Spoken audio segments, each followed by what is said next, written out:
In this podcast episode, Dr. Tommy Wood, an expert in health and nutrition, discusses the critical importance of movement, resistance training, and maintaining muscle mass as we age.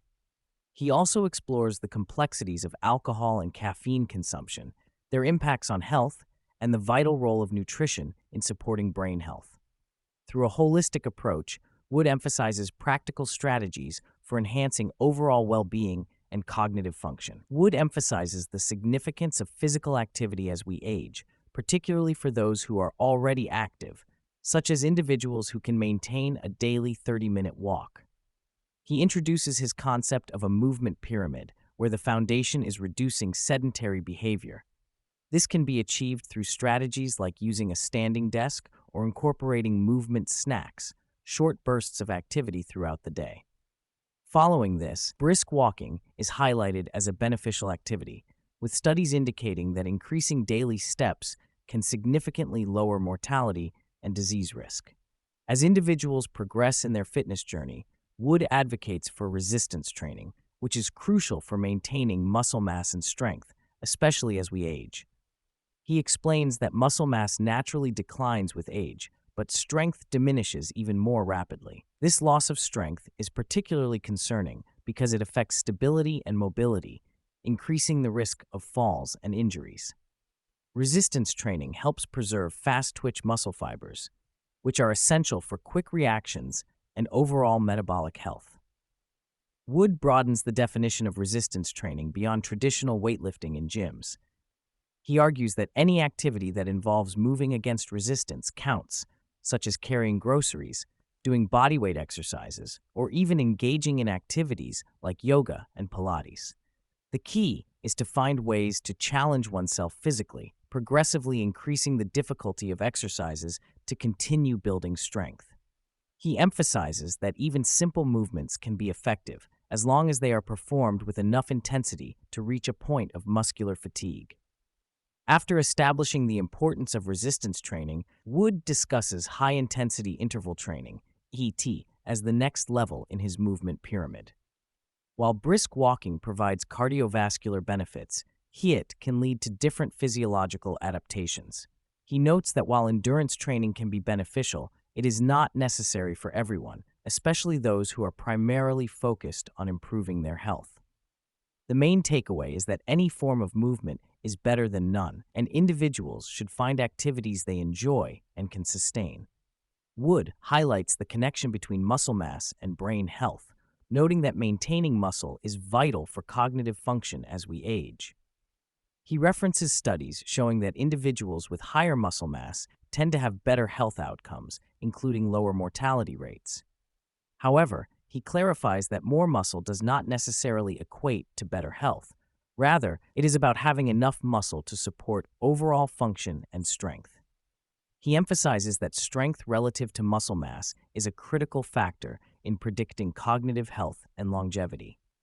The conversation shifts to the potential downsides of having excessive muscle mass. Wood points out that while muscle is essential for health, there is a threshold beyond which additional muscle may not confer further benefits and could be associated with negative health outcomes.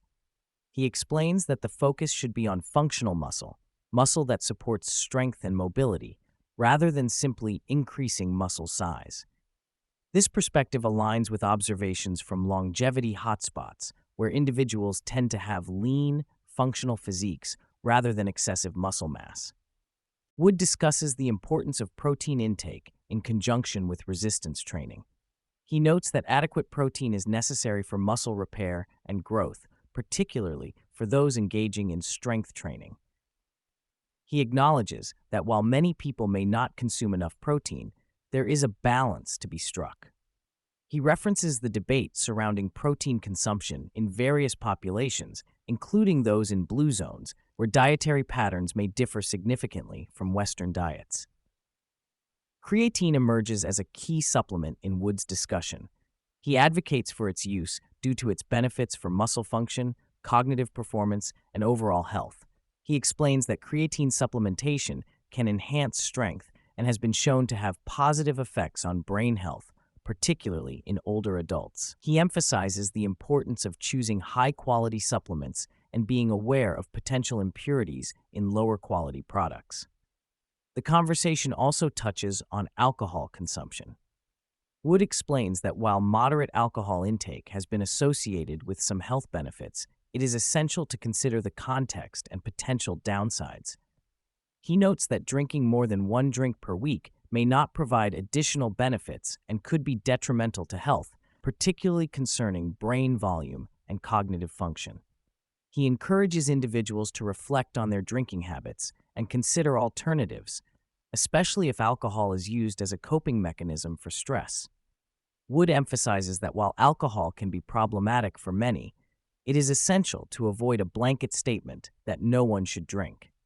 He shares his personal experience of having reduced his alcohol intake over the past several years, noting that he prefers the way he feels without it. He highlights the negative impact of alcohol on sleep quality, temperature regulation, and overall well-being, which has led him to limit his consumption to perhaps once a month. Despite the known negative effects of alcohol, Wood acknowledges the social aspects of drinking and how it can enhance enjoyment during gatherings. He reflects on the paradox of knowing that alcohol may lead to a less productive next day, yet still choosing to consume it. He suggests that embracing the enjoyment of alcohol when consumed can mitigate the anxiety that often accompanies dietary choices. Wood encourages individuals to explore non-alcoholic alternatives that can still facilitate social connections without the negative health impacts associated with alcohol.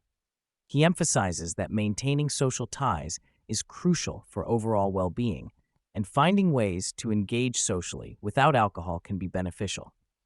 Transitioning to caffeine, Wood explains that the health implications of caffeine consumption are nuanced and depend on individual factors. He references observational studies indicating that moderate coffee consumption may be associated with improved health outcomes, particularly concerning liver disease. However, he notes that caffeine can negatively affect sleep, especially for slow metabolizers who may experience prolonged effects.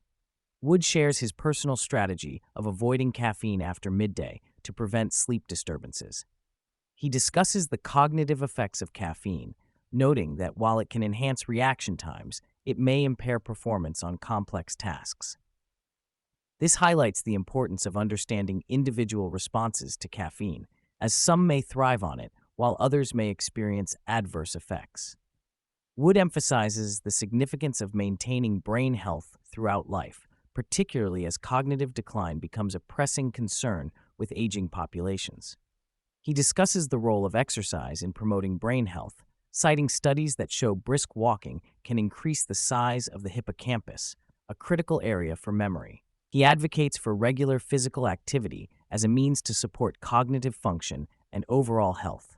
He also addresses the need for mental stimulation, suggesting that engaging in challenging activities can help maintain cognitive function. Wood encourages individuals to embrace new skills and experiences, as this can foster brain health and resilience against age-related decline. When discussing nutrition, Wood highlights the essential nutrients for brain health, particularly B vitamins and omega-3 fatty acids. He explains that B12, folate, and other B vitamins are crucial for cognitive function and that deficiencies can lead to cognitive decline.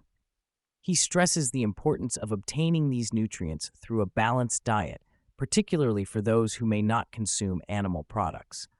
Wood underscores the significance of omega-3 fatty acids, particularly DHA, which is vital for brain development and function. He notes that seafood is a primary source of DHA and discusses the evolutionary perspective on the human brain's reliance on these nutrients. He acknowledges that while some individuals may thrive on plant-based diets, they should consider testing their omega-3 levels to ensure adequate intake. Wood delves into the genetic factors that influence how individuals metabolize nutrients, particularly omega-3 fatty acids. He explains that ancestral dietary patterns may affect how well a person can convert plant-based omega-3s into their longer-chain counterparts. This genetic variability underscores the importance of personalized nutrition and the need for individuals to understand their unique dietary requirements. He also addresses the social determinants of health, recognizing that not everyone has equal access to nutritious foods or the ability to make lifestyle changes. Wood advocates for providing quality health information to all individuals while acknowledging the barriers some may face in implementing dietary changes.